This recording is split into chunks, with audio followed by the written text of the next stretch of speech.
یا رسول اللہ ہم باہر کے ملکوں میں جاتے ہیں، ہم دیکھتے ہیں کہ لوگ وہاں کے سردار کو سجدہ کرتے ہیں، اس بادشاہ کو جو ایک ملک کا سردار ہے، ایک شہر کا سردار ہے، لوگ اس کے سامنے جھکتے ہیں۔ یا رسول اللہ آپ تو کائنات کے سردار ہیں، ہم آپ کے سامنے نہ جھکا کریں۔ یہ صحابی پوچھتا ہے، اٹھاؤ حدیث کی کتابیں۔ میرے نبی نے فرمایا اگر اللہ کے سوا کسی کا سجدہ جائز ہوتا تو میں بیوی سے کہتا، اگلی گل تو تسی نہیں کرنی، تو میں بیوی سے کہتا کہ وہ اپنے خامند کا سجدہ۔ اگر کہو تو ایک خطیبانہ جملہ بول دوں، پہنچ جاؤ گے۔ تم کہتی ہو کہ میرے سامنے تم نے جھکنا ہے، باہر کے لوگ سرداروں کے سامنے جھکتے ہیں۔ اگر اللہ کے سوا کسی کا سجدہ جائز ہوتا تو پھر میں عائشہ کو کہتا کہ محمد کا سجدہ کرے،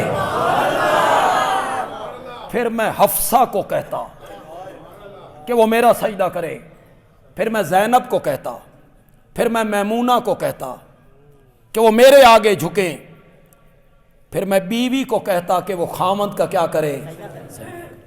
جتنے لوگ یہاں بیٹھے ہو پڑھے لکھے لوگ ہو، جب پڑھے لکھے لوگ شرک کی راہوں پہ چلتے ہیں تو مجھے بڑا دکھ لگتا ہے۔ پڑھے لکھے لوگ تعلیم یافتہ سکول کالج یونیورسٹیوں کے، وہ جب اس طرح کے کرتوت کرتے، ایک جاہل بندہ اجڑ الف نو کلی سمجھن والا وہ شرک کرتا ہے، مجھے اتنا تعجب نہیں ہوتا، جاہل ہے۔ ایک وہ آدمی ہے جس کے پاس تعلیم ہے، علم ہے، نور ہے، عقل ہے، دانش ہے، پھر وہ مزاروں پہ جھکتا ہے، غیر اللہ کی نیازیں دیتا پھرتا ہے۔ مجھے جو کچھ دے رکھا ہے میرے حضرت صاحب کی نظر کرم ہے، اس بندے پہ مجھے بڑا افسوس ہوتا ہے۔ تیری تعلیم نے تجھے کیا سکھایا ہے؟ تیری تعلیم نے تجھے کیا بدلا ہے؟ تجھے جو تعلیم تیرے پاس تھی تو قرآن پڑھنا، میرے نبی کے فرمان پڑھنا، تجھے پتہ چلے کہ شریعت کیا ہے۔ شریعت یہی ہے جو تم نے بنا رکھی ہے مزاروں پر۔ اگر آج اللہ میرے نبی کو اٹھا کے لائے کہ دیکھ اپنی امت کو کیا کر رہے ہیں تیری امت کے لوگ، یہ تعلیم تھی میرے نبی کی۔ 1,00,000 سے زائد صحابہ ہوئے، کتنے؟ میرا چیلنج کرنے کا نہ میری عادت ہے، نہ میں نے کبھی اس طرح کا لہجہ اختیار کی ہے، صرف سمجھانے کے لیے کہہ رہا ہوں، کوئی چیلنج نہیں ہے۔ 1,00,000 سے زائد صحابہ ہوئے، کسی ایک صحابی کا عمل دنیا کا کوئی بندہ پیش کرے، میرے آقا کی قبر منور کو سجدہ کرنا، چومنا، یہ تو بڑی دور کی بات ہے۔ اس نے میرے نبی کی قبر کو ہاتھ بھی لگایا، لاؤ تمہیں قیامت کی صبح تک مہلت۔ حضرت ابو بکر حضرت عائشہ کے گھر نہیں جا سکتے تھے، ان کی بیٹی کا گھر نہیں تھا۔ حضرت عبد الرحمن حضرت عائشہ کے بھائی نہیں ہیں، عبداللہ ابن زبیر حضرت عائشہ کے بھانجے نہیں ہیں، یہ تو محرم ہے، یہ تو رات دن جب چاہیں اپنی بہن خالہ بیٹی کے گھر جا سکتی ہیں، جاتے بھی ہوں گے۔ کبھی قبر منور کو ہاتھ لگایا ہو،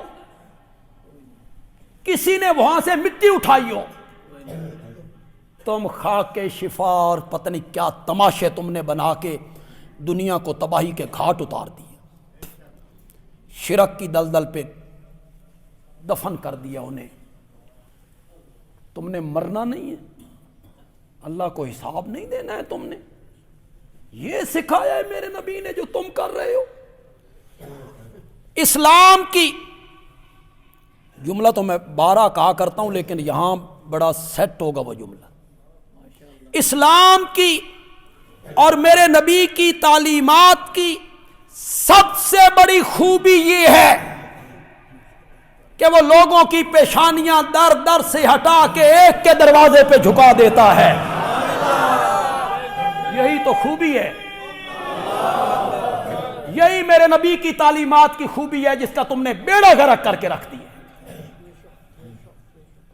در در پہ جھکتے ہو, جہاں کالی جھنڈیاں پیلی دیکھیں,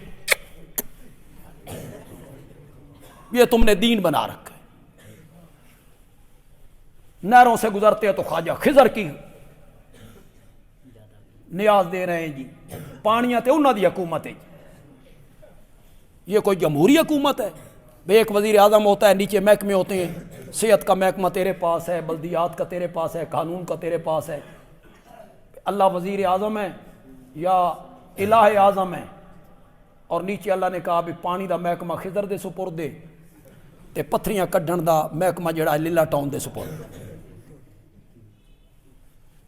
یہ تم نے دین سمجھایا ہے لوگوں کو. گردے میں پتھری ہو جائے تو لیلا ٹاؤن والے نکالتے ہیں, جوڑوں میں ہوا ہو جائے تو شاہ جیونے والے نکالتے ہیں, اولاد نہ ہو تو سلطان باہو کے مزار پہ چلے جاؤ, وہاں بیری کے نیچے کھڑے ہو جاؤ. حضرت داتا حضرت علی حجویری جن کو داتا گنج بخش تم کہتے ہو, ان کی اپنی اولاد تھی؟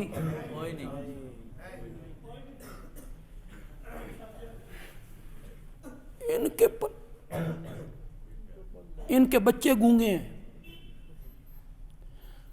ہمارے علاقے میں ایک گدی نشین ہے, وہ گدی نشین بول نہیں سکتا,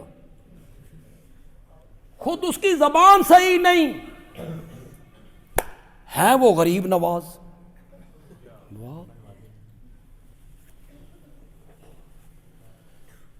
ہمیں جو کچھ دے رکھا ہے فلاں دربار نے دے رکھا ہے, ہمیں جو کچھ دے رکھا ہے فلاں صاحب نے دے رکھا ہے. اور یہ جو گدیاں ہیں ان کو نذرانے کون دیتا ہے؟ بولتے کیوں نہیں؟ انہوں نے کپڑے کون دیتا؟ ان کو گاڑیاں کون دیتے؟ ان کو کھانے پینے کا سامان کون دیتا ہے؟ مرید. ان کو آٹا گندم مرید, فصلوں پہ مرید. تو مشکل کشا کون ہے؟ مشکل کشا وہ ہے, دے یہ رہے ہیں, دے یہ رہے ہیں. مشکل کشا وہ ہیں, ان کے پلے کیا ہے؟ کچھ بھی نہیں. ان کے پلے کیا ہے جن کے بارے میں رب کہتا ہے لا یملکون مثقال ذرۃ. سبحان اللہ تو کہو یار. لا یملکون مثقال ذرۃ ما یملکون من قطمیر. کھجور کی گٹھلی کے اوپر جو ایک باریک سا پردہ ہوتا ہے, وہ اس پردے کے بھی مالک کوئی نہیں. لن یخلقوا ذبابا. اس کا ترجمہ تو آندا ہونا. لن یخلقوا ذبابا, وہ ایک مکھی نہیں بنا سکتے. ہوں اگوں آکھ دینا ہے بتوں دے بارے, یہ ایت بتوں کے بارے میں. وہ بت پوجتے تھے. جتنے سمجھدار لوگ بیٹھے ہو, پڑھے لکھے لوگ بیٹھے ہو, خدا کے لیے بولو, عیسائی کس کو پوجتے تھے؟ پھر یہ ایتیں اس کی تردید تو نہیں کرتی. یہ ایتیں یہی کہہ رہی ہیں نا بھی بت نہیں بنا سکتے, عیسیٰ بنا سکتے ہیں. یوں ہی کہتے ہیں نا, وہ بتوں کو پوجتے تھے. عیسائی مائی مریم کو پوجتے, یہودی حضرت عزیر کو پوجتے, عیسائی حضرت عیسیٰ کو پوجتے. میں نے ابھی حدیث پڑھی ہے لعنت اللہ علی الیہود والنصارى اتخذوا قبور کن کی قبروں کو؟ تم کہتے ہو یہ ہم تو انبیاء اولیاء کی پوجا پاٹ یہ کرتے ہیں, یہ ایتیں ہم پہ کیسے فٹ ہو گئی ہیں, عیسائیوں پہ کیسے فٹ ہوگی؟ میرے نبی نے کر دی تھی. غلوف تھا ان میں، یہودیوں میں بھی کیا تھا؟ غلوف تھا، غلوف فی الدین۔ وہ انبیاء کی قبریں پوجتے تھے، وہ کہتے تھے یہ نور من نور اللہ ہیں، یہ اللہ کی جز ہیں، یہ اللہ کا حصہ ہیں۔ اسی لیے سورۃ فاتحہ میں یہ دعا سکھائی، غیر المغضوب علیہم ولا الضالین۔ یہودیوں کے راستے پہ بھی نہ چلا اور عیسائیوں کے راستے پر بھی نہ چلا۔ میرے نبی یہ سب کچھ دیکھ رہے تھے، یہ مشاہدہ کر رہے تھے کیا؟ کہ عیسائیوں نے اپنے نبیوں کے مقام کو گھٹایا نہیں، بڑھایا ہے۔ یہودیوں نے اپنے نبی کے مقام کو گھٹایا نہیں، کیا کیا ہے؟ بڑھایا ہے۔ میرے نبی یہ مشاہدہ کر رہے تھے، دیکھ رہے تھے یہودیوں کے علماء نے، پیروں نے، احبار نے، رہبان نے، گدی نشینوں نے، درویشوں نے کس طرح شرک کی راہیں کھولی، لوگوں کو خراب کیا، ورگلایا۔ یہ خطرہ تھا میرے نبی کو، کہیں میری امت کے لوگ اسی کا شکار نہ ہو جائیں۔ خطرہ تھا میرے نبی کو، خطرہ تھا۔ اس لیے میرے نبی نے کہا لا تطرونی کما اطرت النصارى عیسی ابن مریم۔ اوے میری امت کے لوگوں، مجھے اس طرح نہ بڑھانا جس طرح عیسائیوں نے مریم کے بیٹے عیسیٰ کو بڑھایا۔ جاؤ علماء سے جا کے پوچھو کہ بندیالوی یہ حدیث پڑھ رہا ہے، صحیح ہے، ٹھیک حدیث پڑھی ہے اس نے۔ میرے آقا کو یہ خطرہ تھا تو میرے آقا نے یہ ارشاد فرمایا لا تطرونی کما اطرت النصارى عیسی ابن مریم، جس طرح عیسائیوں نے عیسیٰ بیٹے مریم کو بڑھایا، مجھے اس طرح نہ بڑھانا۔ یہ اللہ کی جز ہے، نہ کہنا یہ اللہ کا حصہ ہے، نہ کہنا یہ مالک ہے، مختار ہیں، مشکل کشا ہیں، مختار کل ہیں، نہ کہنا یا رسول اللہ پھر آپ کا مقام کیا ہے، آپ کو کیا کہنا ہے۔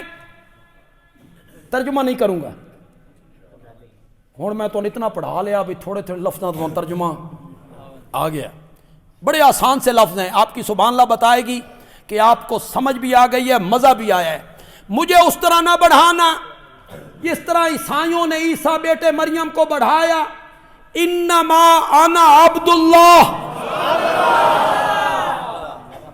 انما انا عبد اللہ ورسولہ، میں اللہ کا بندہ پہلے ہوں، رسول ہو۔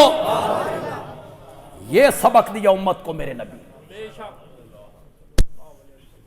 پھر ایک حدیث ہے، ایک اور حدیث پڑھ دیتا ہوں، لا ترفعونی فوق منزلتی التی انزلنی اللہ تعالی۔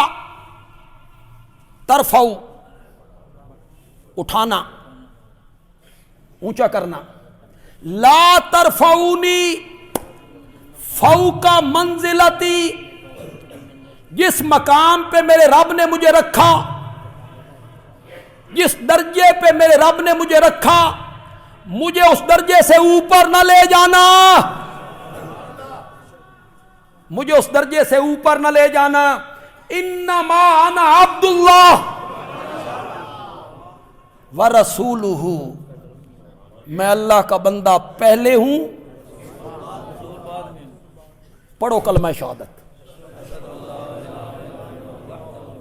اشہد ان لا الہ الا اللہ وحدہ لا شریک لہ واشہد ان محمدا نورہ۔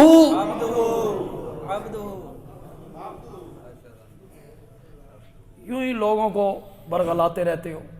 اگلے دن ایک مولوی صاحب کہہ رہے تھے ہم خاکی بشر ہیں، نبی پاک نوری بشر۔ واہ کیا کہنے مولانا آپ کے، تیرے کہنے سے کیا ہوگا، اس کی کوئی دلیل لانا۔ میرے نبی نے فرمایا ہو، کسی صحابی نے فرمایا ہو، امام اعظم نے فرمایا ہو، کسی مفسر نے کہا ہو جو میں کہہ دوں وہ دین ہے؟ جو بندیالوی ممبر پہ کہہ دے بغیر دلیل کے وہ دین ہے؟ جو آپ کہہ دیں وہ دین ہے، عقیدہ ہے؟ ہم خاکی بشر ہیں، وہ نوری بشر ہیں، دین وہ نہیں ہے جو بندیالوی کہتا ہے، دین وہ بھی نہیں ہے جو بندیالوی کا استاد کہتا ہے، دین وہ بھی نہیں ہے جو بندیالوی کا مرشد کہتا ہے، دین وہ بھی نہیں ہے جو تو کہتا ہے یا تیرا استاد کہتا ہے، دین وہ ہے جو رب کا قرآن کہتا ہے پھر محمد جوان کہتا ہے، وہ دین ہے۔ یہ کہہ دینا ہم خاکی بشر ہیں وہ نوری بشر ہے، کہاں لکھا ہوا ہے؟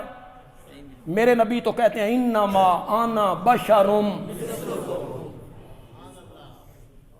کس کے ساتھ کہہ رہے ہیں؟ میں بشر ہوں لیکن نوری کیا؟ انما انا بشرم، جن کے ساتھ میرے نبی مثل کا لفظ بول رہے ہیں وہ نوری تھے؟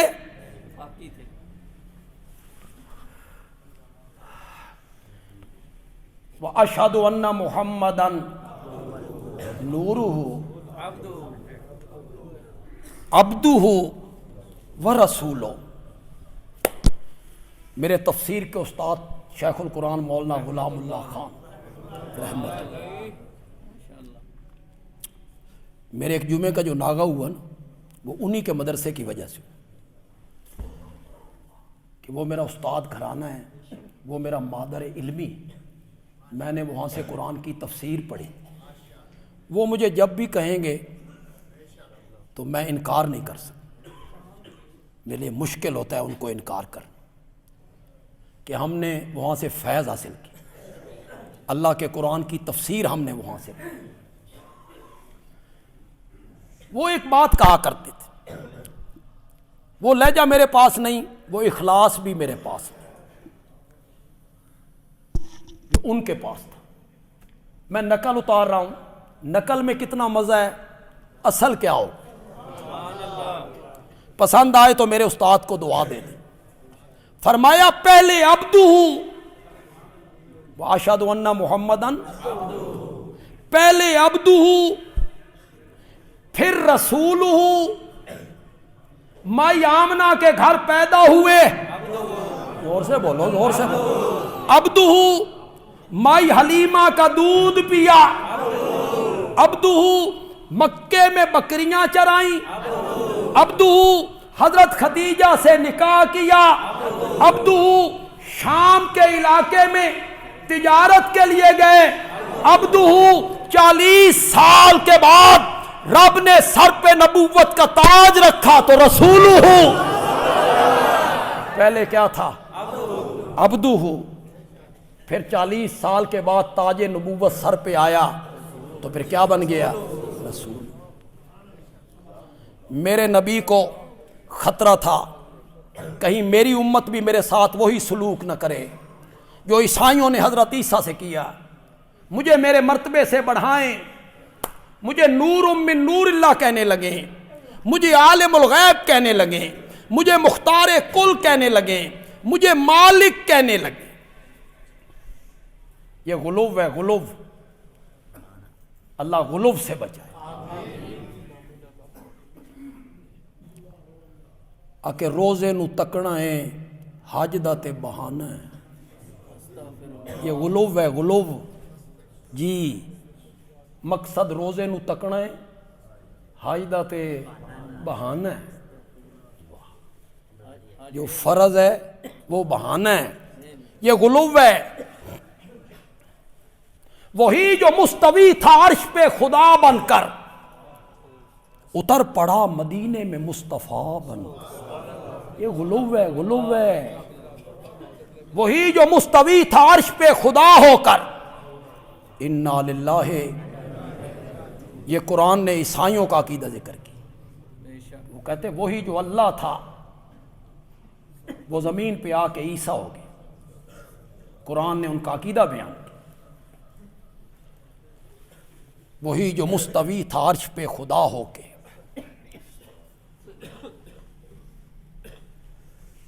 مدینہ بھی مقدس ہے، مطہر ہے علی پور بھی، ادھر جاؤ تو اچھا ہے، ادھر آؤ تو اچھا ہے۔ تیرا علی پور مدینے کے برابر ہو؟ یہ غلو ہے، غلو فی الدین، یعنی حد سے بڑھنا، حد سے بڑھنا۔ میرے نبی کو خطرہ تھا کہ لوگ غلو کریں گے، آپ نے فرمایا لا ترفعونی فوق منزلتی التی انزلنی اللہ تعالی، جس مرتبے پہ اللہ نے مجھے رکھا ہوا ہے اس مرتبے سے مجھے اوپر نہ لے جانا۔ انما انا عبد اللہ ورسولہ، میں اللہ کا بندہ پہلے ہوں، رسولو۔ ایک اور وجہ بھی ہو سکتی، تھوڑی سی میں عظمت مصطفیٰ بھی بیان کر رہا ہوں صلی اللہ علیہ وسلم۔ ایک اور وجہ بھی ہو سکتی، میرے نبی نے یہ کیوں کہا مجھے بڑھانا نہیں، یہ نہیں کہا مجھے گھٹانا نہیں، مجھے گھٹانا نہیں، یہ کہیں نہیں کہا، اس کا خطرہ نہیں تھا، گھٹانے کا خطرہ نہیں تھا۔ کیوں؟ جن کو آپ دیکھ رہے تھے وہ اپنے نبیوں کو کیا کر رہے تھے؟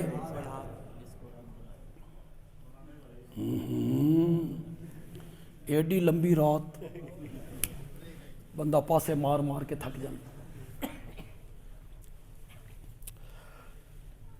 چندے والے کہاں گئے؟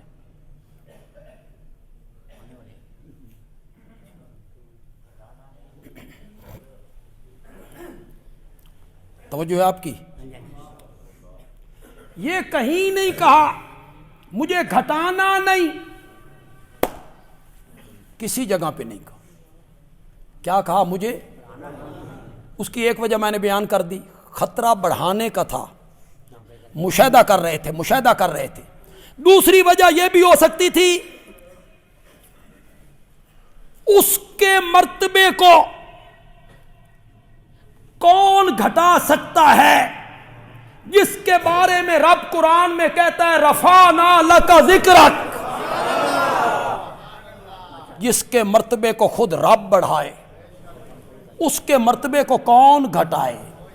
اللہ نے کہا رفعنا لک ذکرک، ہم نے بلند کیا تیرے لیے، ہم نے بلند کیا تیرے لیے، ذکر کا، تیرے ذکر کو۔ یہاں جو عربی سے شدھ بدھ رکھنے والے لوگ ہیں کوئی تھوڑا سا تعلق ہے، اگر اللہ درمیان میں لکا نہ لاتے، اللہ کہتے رفعنا ذکر کا، مانا تو وہی تھا ہم نے بلند کیا تیرے ذکر کو۔ لیکن اللہ یہ نہیں کہتے رفعنا ذکرک، اللہ کہتے رفعنا لکا۔ اس لاکا نے جو کیف پیدا کیا نا، اللہ قرآن کی سمجھ دے۔ لوگ میرے نبی کی عظمت بیان کرتے ہیں، قصے، کہانیاں، موضوع، روایتیں، ہم اشاعت و توحید والے عظمت مصطفیٰ بھی بیان کرتے ہیں قرآن کے رنگ میں۔ قرآن بھرا پڑا ہے میرے نبی کی عظمتوں سے۔ اس لاکا نے بڑا کیف پیدا کیا، اس لکا نے بڑا حظ پیدا کیا، خدا دی قسم سرور آ گیا۔ اللہ نے فرمایا میرے پیارے پیغمبر جب فرش پہ تو میری تعریفیں کرتا ہے تو کہتا ہے لبیک اللہم لبیک لا شریک لکا، لا شریک لکا ان الحمد والنعمت لکا۔ جب تو فرش پہ میری تعریفیں کرتا ہے تو کہتا ہے لا شریک لکا ان الحمد والنعمت لکا، میں عرش پہ تیری تعریف کرنے لگا ہوں، میں بھی کہتا ہوں رفعنا لکا، ہم نے بلند کیا تیرے لیے، ذکر کا، تیرے ذکر کو۔ ایک اور معنی بھی کر سکتا ہوں، قرآن ہے نا، قرآن تو مضامین کا سمندر ہے، ایک اور معنی بھی کر سکتا ہوں۔ میرے پیغمبر پھر کہا رفعنا، رفع تو نہیں میں نے بلند کیا، ہم نے بلند کیا۔ یہ ہم نے پہ تو تھوڑا سا غور کرو یار، اس میں کتنا تنتنا ہے۔ ہم نے بلند کیا، اللہ کہنا چاہتے ہیں میرا سونا پیغمبر ساری کائنات دے نبی تے ساری کائنات دے فرشتے ساری کائنات دے جن مل کر تیرے مرتبے کو بلند اتنا نہیں کر سکتے تھے جتنا اکیلے میں رب نے کر دیا ہے۔ رفعنا اللہ کا ذکر کا ایک اور معنی بھی ہو سکتا ہے، میرے پیغمبر تیرا ذکر جتنا بلند ہو جائے میری خدائی کو کیا فائدہ ہے؟ کوئی میری خدائی بڑھ جانی ہے؟ آپ کا ذکر جتنا بلند ہو جائے تو میری خدائی بڑھ جانی ہے؟ ہم نے جو آپ کا ذکر بلند کیا ہے نا، اپنے لیے نہیں بلند کیا، اللہ کا ہم نے بلند کیا ہے تیرے لیے، تیرے ذکر کو۔ کیا مطلب؟ جہاں میرا نام ہوگا وہاں تیرا نام ہوگا، آذان میں پہلے میرا نام ہوگا پھر تیرا نام ہوگا، تکبیر میں پہلے میرا نام ہوگا پھر تیرا نام ہوگا، جنازے کی دعاؤں میں پہلے میرا نام ہوگا پھر تیرا نام ہوگا، قبر کے سوال و جواب میں پہلے میرا ذکر ہوگا پھر تیرا ذکر ہوگا۔ رفعنا لک، جہاں جہاں میرا ذکر ہوگا وہیں آپ کا بھی ذکر ہوگا۔ قرآن پڑھیے، اللہ آپ کو پڑھنے کی توفیق دے۔ اللہ اپنے ساتھ ساتھ اپنے نبی کا ذکر کرتے، اطیعوا اللہ والرسول، اللہ کی اطاعت کرو اور رسول کی اطاعت کرو۔ یہ خطرہ نہیں تھا میرے نبی کو کہ کوئی میرے مرتبے کو گھٹائے گا، یہ خطرہ نہیں تھا۔ جس کے مرتبے کو کون بلند کرے؟ اللہ بلند کرے، اس کے مرتبے کو کون گھٹا سکتا ہے؟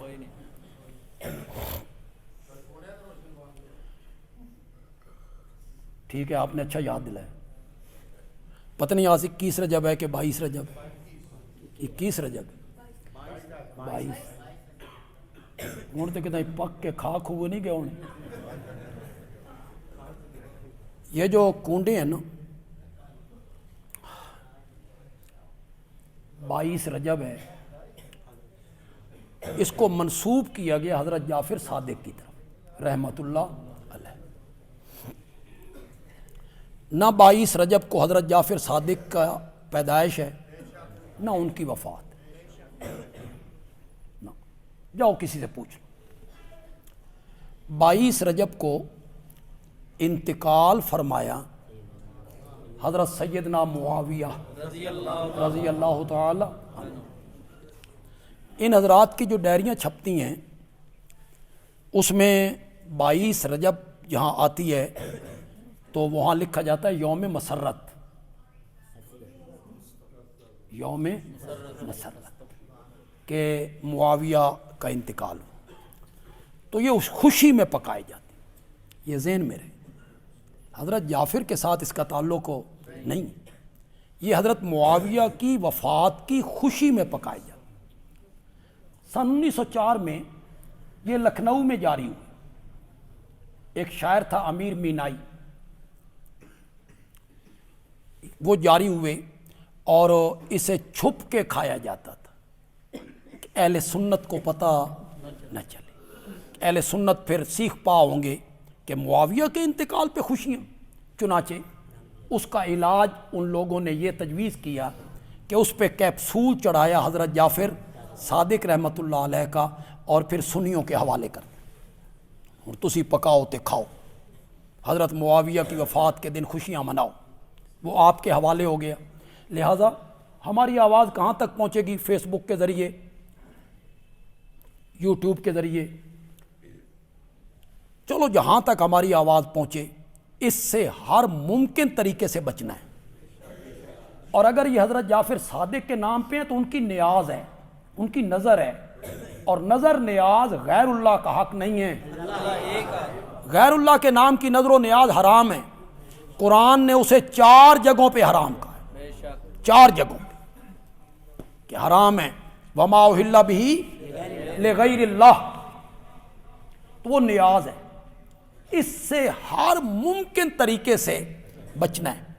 آپ اپنے دوستوں کو بھی آگاہ کریں،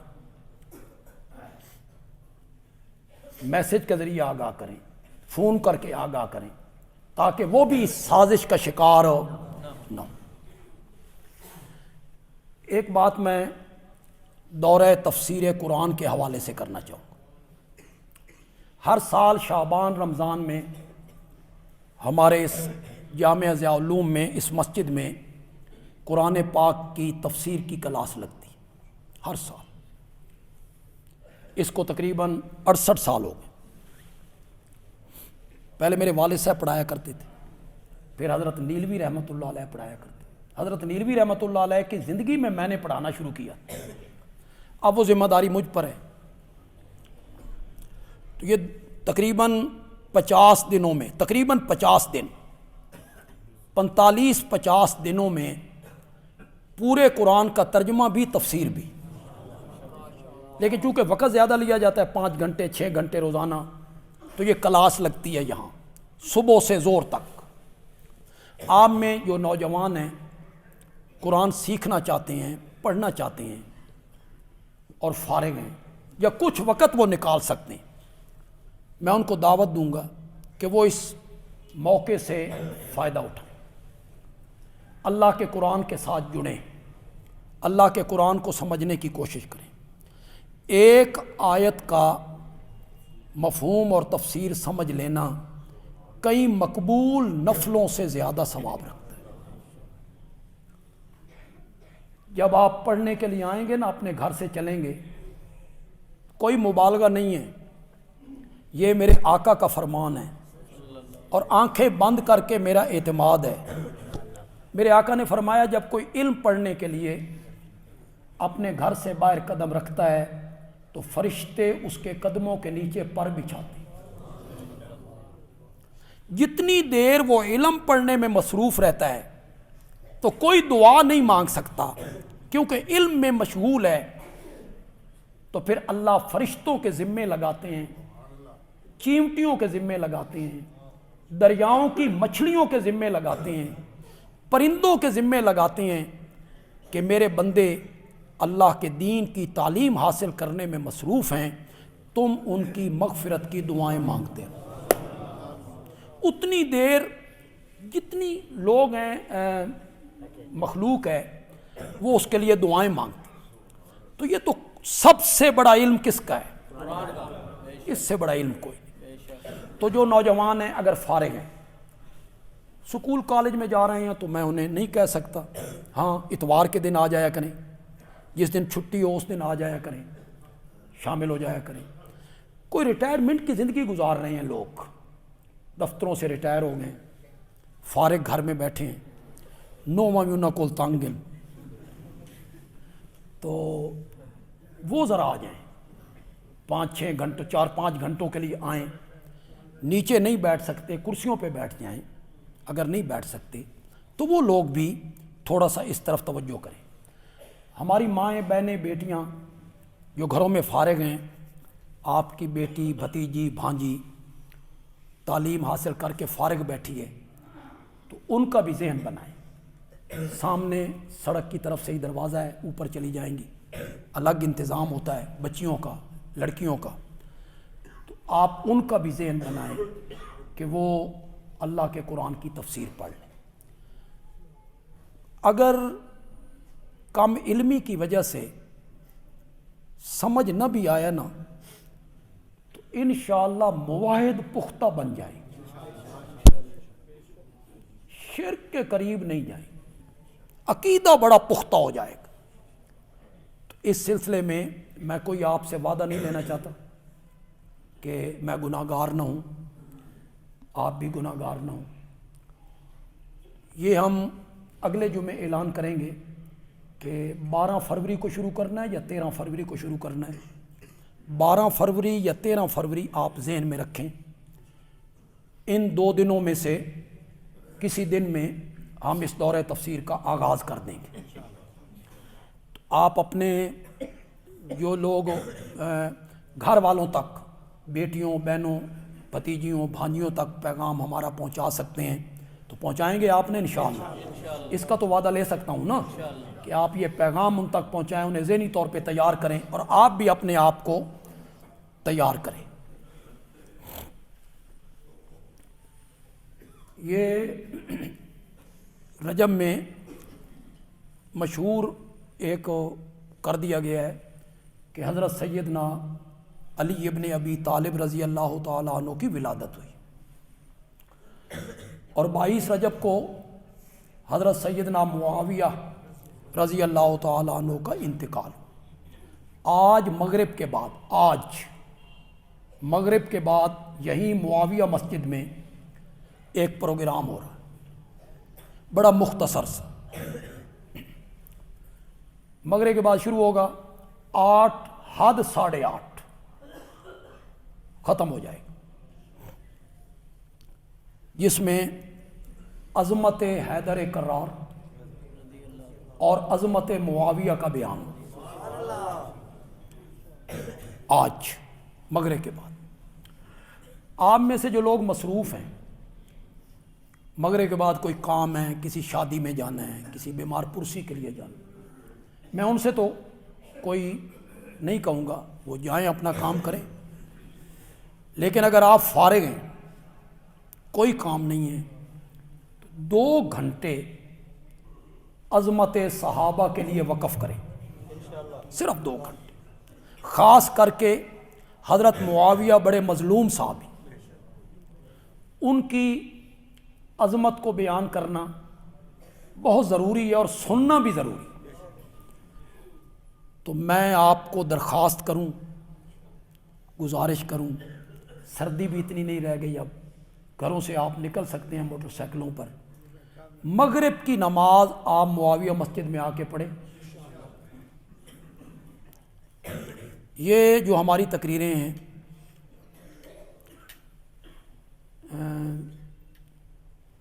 مرزا انجینئر کا ایک دست راست عماد الاسلام، مجھے پچھلے جمعے میں منڈیالہ تیگا میں تھا، وہاں میری اس سے ملاقات ہوئی، ان سے ملاقات ہوئی. اچھے آدمی، عالم ہیں، اہل علم ہیں، درس نظامی سے فاضل ہیں، اور قرآن کا تلفظ بھی بڑا اچھا ہے. مرزا صاحب کے وہ دست راست ہیں. انہوں نے مجھے کہا کہ میں آپ کی ایک دلیل سے متاثر ہو کر آپ کو ملنے آ گیا ہوں، وہ جو آپ کہتے ہیں کلن وعد اللہ الحسنی. اس آیت نے میرے دل پہ اثر کیا ہے کہ سارے صحابہ قرآن کہتا ہے جنتی ہیں، تو پھر ہم ان کی غلطیاں گنوانے میں لگے ہوئے ہیں اور ہم ان پر تنقید کرنے میں لگے ہوئے ہیں. اس کا فائدہ ہوتا ہے ان چیزوں کا. بڑے لوگوں میں انقلاب آیا، تو بلکہ انہوں نے تو مجھے کہا کہ میں کسی جمعے پہ آپ کے پاس آ جاؤں گا.